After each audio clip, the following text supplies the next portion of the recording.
Plutôt que de te concentrer sur savoir comment va ton ex, ça te dirait pas de te concentrer plutôt sur comment toi tu vas, qu'est-ce que toi tu peux mettre en place pour sortir de cette souffrance, pour faire ton deuil amoureux? On va aller voir comment il va ton ex, mais ce serait bien de mettre le focus sur toi en fait. Ce serait pas mal. Et en mettant le focus sur toi, il y a la réussite au bout parce que tu n'as de pouvoir que sur toi-même. Et on parle de la fin de cycle, donc je viens confirmer qu'on est vraiment sur les ex. On est sur la rupture, ok?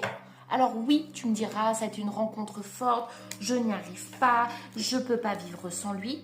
C'est une croyance que tu te mets dans ta tête. Il serait peut-être temps de mettre le focus plutôt que de te dire je ne vais pas arriver à ci ou ça. Qu'est-ce que tu peux mettre en place et qui te permettrait de vibrer véritablement? Véritablement.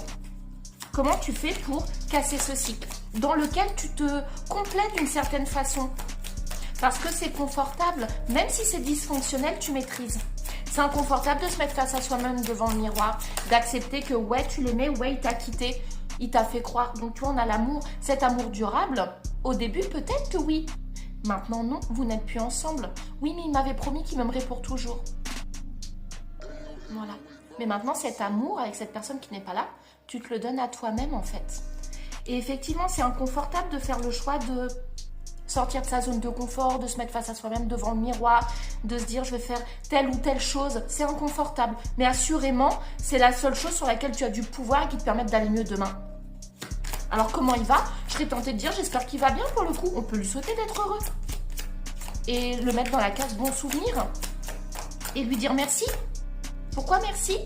Parce que finalement les souffrances qu'a entraîné cette séparation t'ont permis de travailler sur toi, de révéler certaines choses que tu ignorais de toi-même. Donc merci à ton ex, parce que tu retrouves ta paix intérieure, tu revois tes critères en termes de valeur, tu t'alignes avec ce qui résonne en toi, tu te réconcilies, pas avec lui, avec toi-même. Tu fais la paix avec toi-même, tu te dis pardon.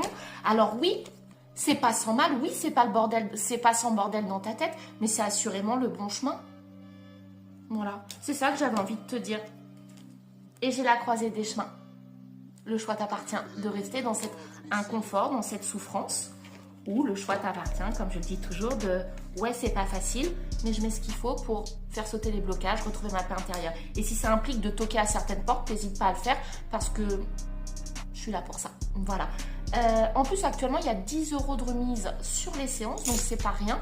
Et je vais rajouter 8 lettres comme d'habitude, ton prénom, le sien, tu fais preuve de discernement, je ne vous contacte pas en premier pour les tirages et les guidances. Donc si tu veux qu'on creuse, voir les choses avec plus de clarté, qu'est-ce que tu peux mettre en place pour réactiver ta lumière, pour sortir de tout ce qui t'encombre, tu viens et puis on fait le point.